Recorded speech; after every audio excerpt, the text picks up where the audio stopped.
conditionality. This is very important. This is very fundamental in Buddhism.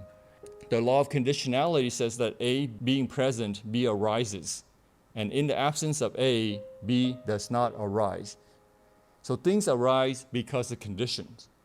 So things are not generated out of nowhere or generated by a single source, but they are generated because of conditions.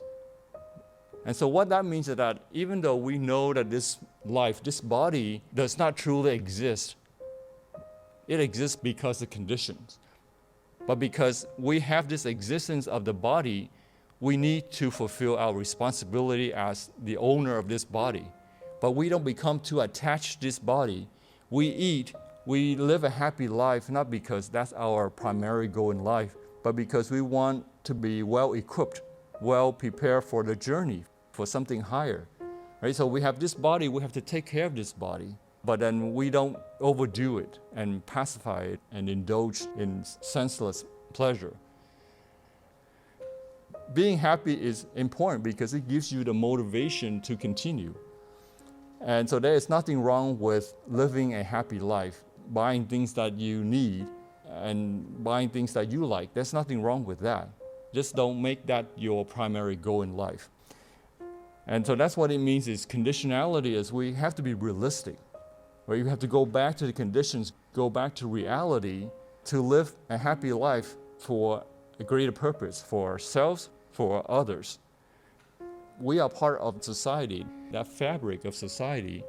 And so whatever that we do, we have that ripple effect. But if we live unconsciously or we live a very self-centered way of life, we also have that negative self-centered ripple in that fabric. And of course, it's going to come back to us.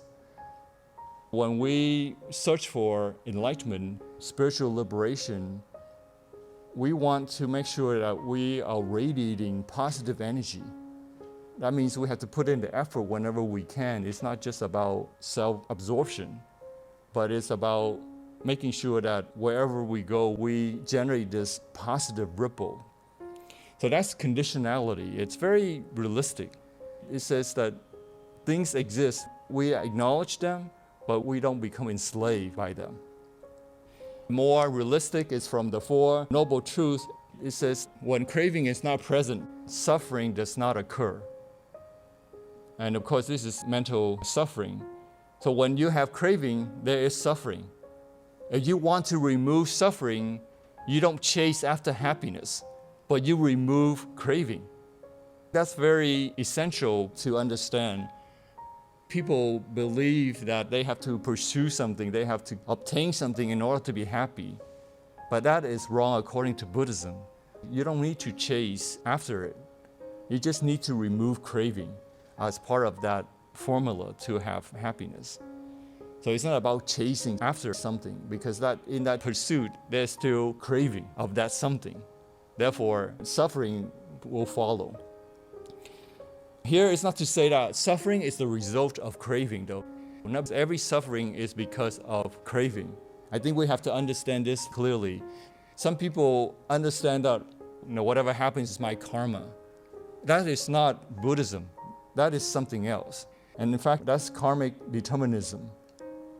Karmic determinism says that whatever you've done in the past is what creates what you are today. And so there's nothing that you can do about it. The suffering, the happiness that you have today is because of your past karma. So it's saying that your past completely determines who you are today. And that's not Buddhism, because that's not conditionality. That leaves no room for change, no room for improvement. So you are what you are because of the past. There's nothing you can do about it. Because of your past evil deeds that you are facing suffering. Therefore, you just need to humbly endure the suffering, and you should be okay in the next life. That's enabling abuse. If you become a doormat, people are going to step on you. And you're encouraging that behavior. And if everybody in society does that, then people will see that mistreating those who are not representative as something that's normal. And that's not correct.